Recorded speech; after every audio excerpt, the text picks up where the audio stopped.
Assalamualaikum warahmatullahi wabarakatuh. Alhamdulillahirrabbilalamin. Puji syukur kita panjatkan kehadirat Allah Subhanahu wa taala karena pada kesempatan ini kita masih diberi kesehatan untuk bertemu pada anakku ya, guna melanjutkan pelajaran kita yaitu Al-Quran Hadis ya. Namun sebelumnya kita baca doa belajar dulu ya. Posisi berdoa, doa belajar dimulai. Bismillahirrahmanirrahim. Raditu billahi rabba wa bil islami dina wa bi muhammadin nabiyya wa rasula. Rabbi zidni ilman warzuqni fahman. Amin.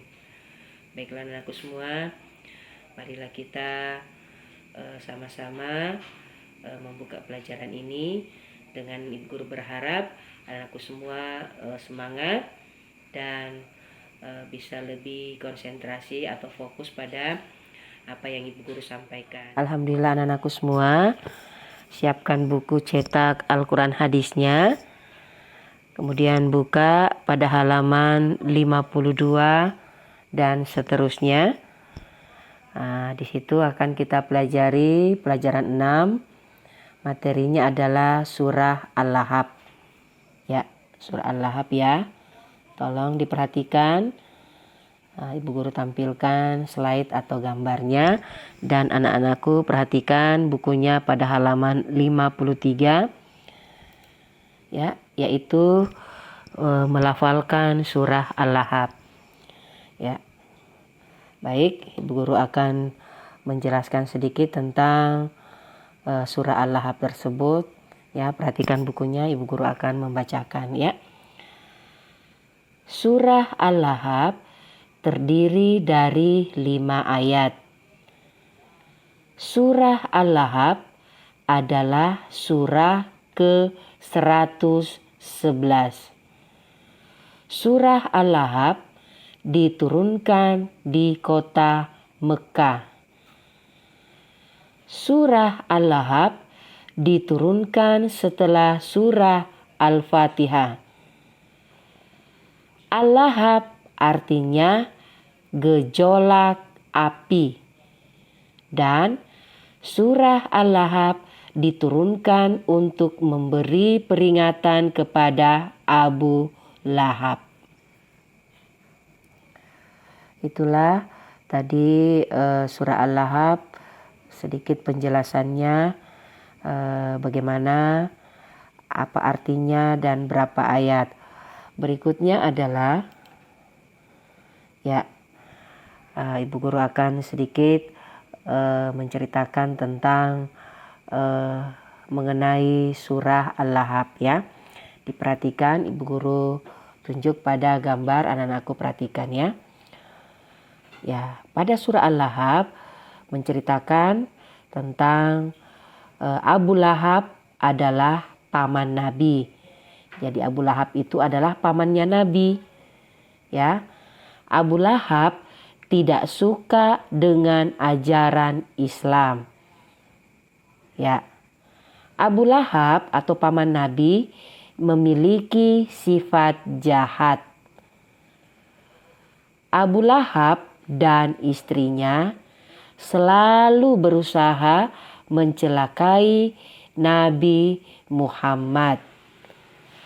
Allah selalu melindungi Nabi Muhammad dari orang-orang yang selalu mau mencelakainya, yaitu Abu Lahab dan istrinya.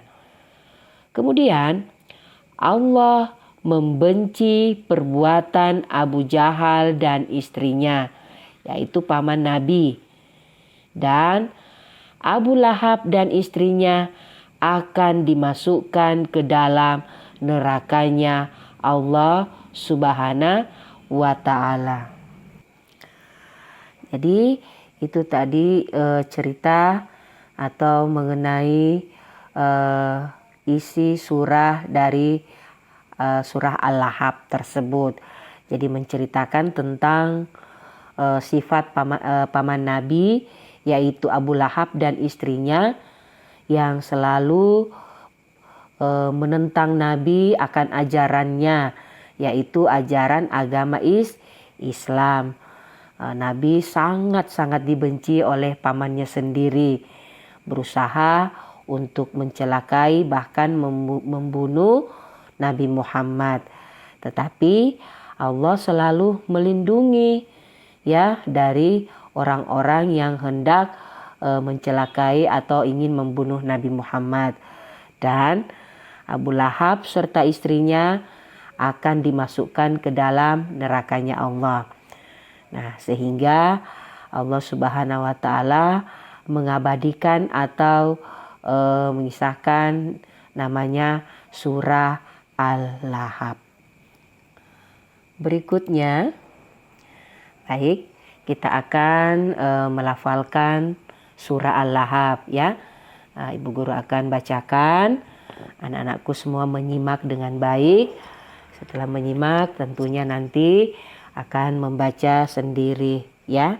Diperhatikan di slide atau di gambar yang ibu guru tampilkan.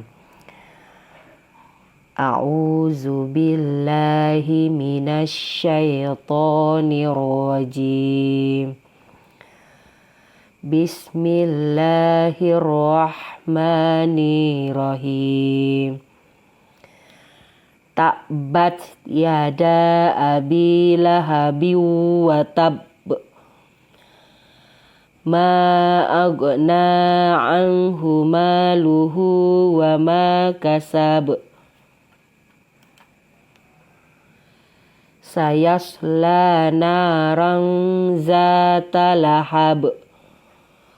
Wa imra'atuhu hammalatal hatab.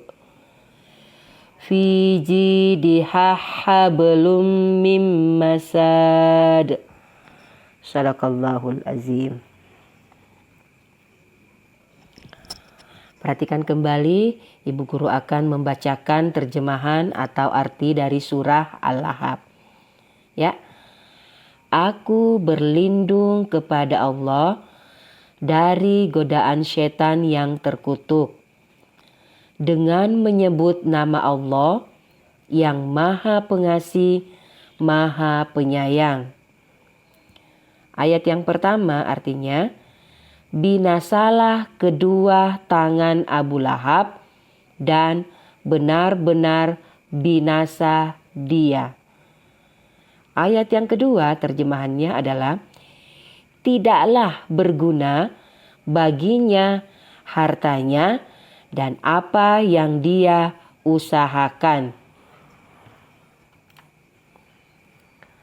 Ayat yang ketiga, kelak dia akan masuk ke dalam api yang bergejolak atau neraka.